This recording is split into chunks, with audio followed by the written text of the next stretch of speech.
Hey guys, welcome back to the channel, and today I'm going to be talking about another super fight that's happening in the same week as Spence and Crawford. And of course, I'm talking about Inoue versus Fulton. You know, this is a super fight in the low weight division, in the super bantamweight division, in the 122 pound division, where the monster Inoue is coming up in weight after clearing the bantamweight division and becoming undisputed. He's coming up in weight to face the king of this division, Stephen Fulton Jr.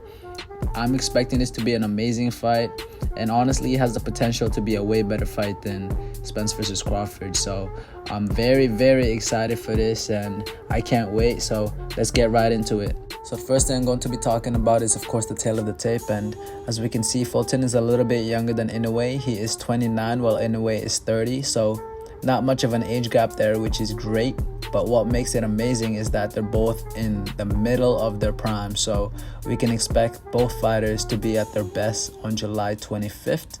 Fulton is 21-0 with 8 knockouts. So not necessarily the hardest hitter out there, but he is very skilled and he gets the job done with that.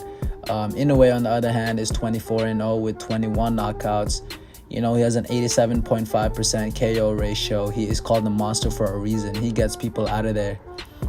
In terms of size, Fulton does hold the advantage in both height and reach. He is, I believe, 2 inches taller than Inoue, and he has a 3-inch reach advantage. So we can expect him to use that advantage on fight night.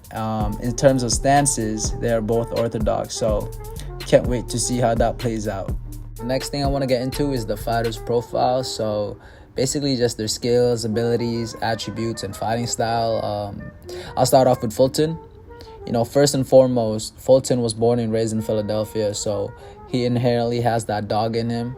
He is a very slick boxer who likes to fight on the back foot. He has a great jab, a fantastic jab. You know, he likes to set up shots with it and pot shot with it.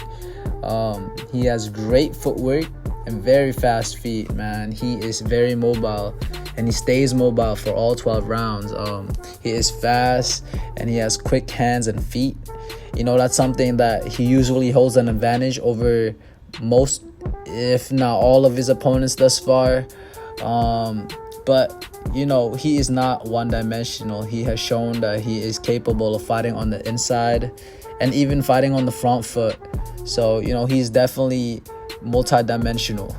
You know what I mean? He is very good defensively. He stays defensively responsible. He has great head movement. His reaction time is at an elite level, and he's very elusive, like point blank period. He's an elusive fighter.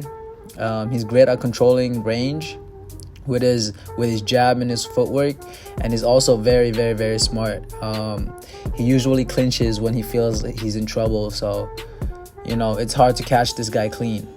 As for Inoue, you know, this guy's very cool. He's calm and very calculated. He is one of the most fundamentally sound boxers in the game right now, in my opinion. Very good at the basics. He has a great jab, great footwork, very smart, very accurate, and has phenomenal timing. And in my opinion, his high knockout ratio is because of the last 3 reasons I gave. Not to say that he's not powerful, because he is.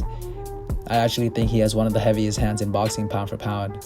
But yeah, I think it's his smarts and him setting up his opponents and hitting them where they need to get hit, when they need to get hit. That's the reason why he knocks them out. If I could compare him, actually, it would be to Triple G. He really has a lot of similarities with Triple G.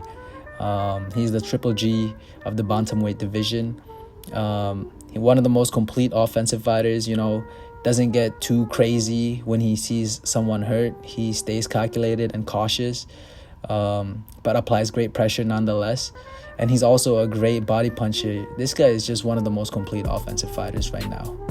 So, you know, you guys can see why it's going to be such an interesting fight. It's going to be one of the best and most complete offensive fighters versus one of the best and most elusive defensive fighters. You know, they're going to clash and they're going to compete to see who's better. So how do I see the fight going? Well, you know, since the fight was announced, I could only really see one winner, and that was always Inoue. Of course, it's going to be a tough fight for Inoue. You know, Fulton is a very tricky customer.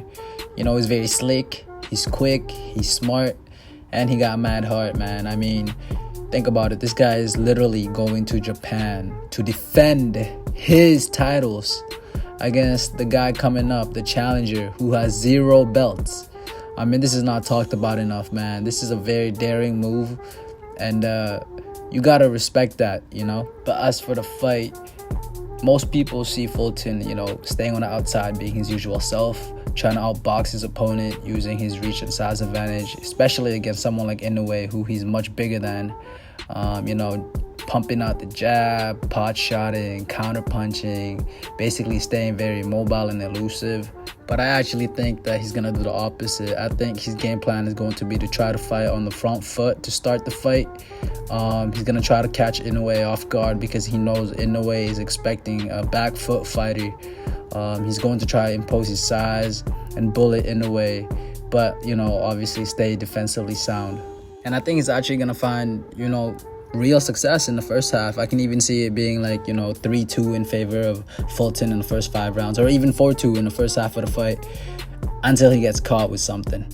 You know, I think it's inevitable that Inoue is going to land something significant, and I can see it already. It's going to surprise Fulton, and we are going to see it from his facial expression on the replay.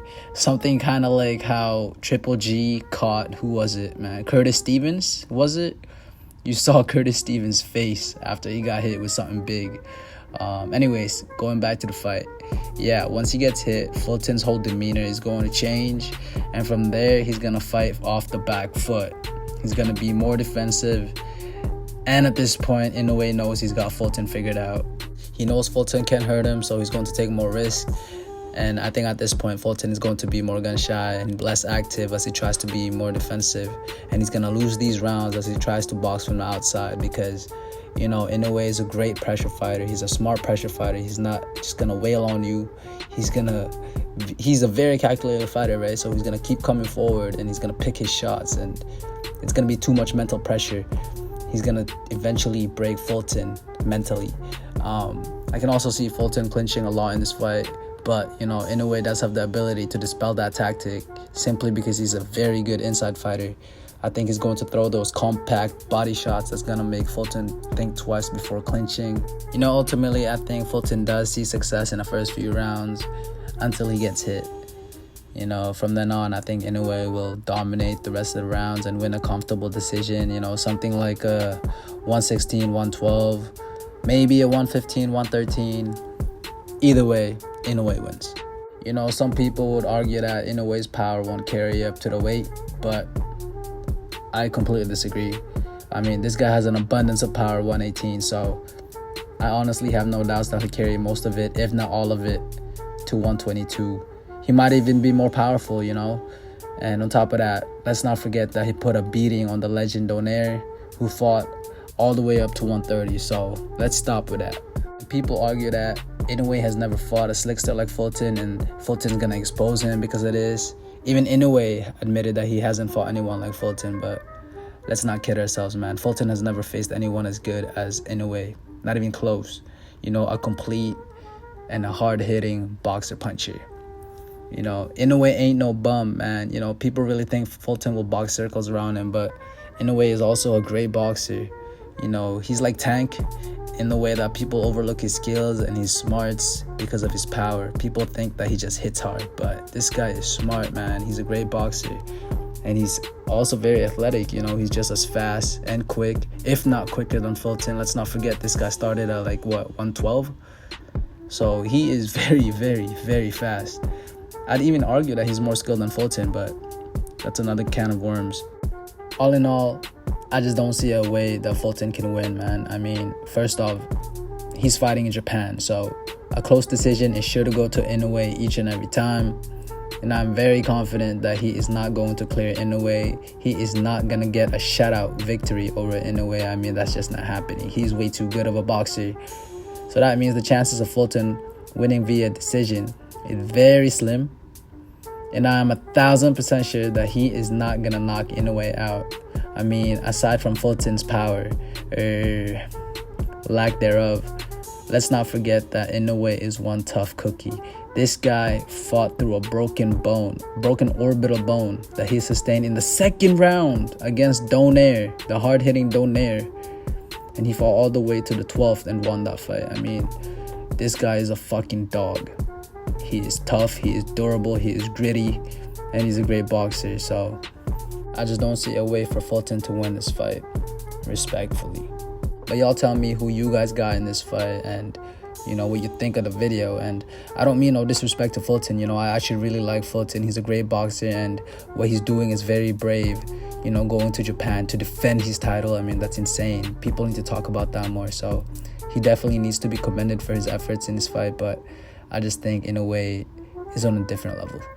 Thank you for watching.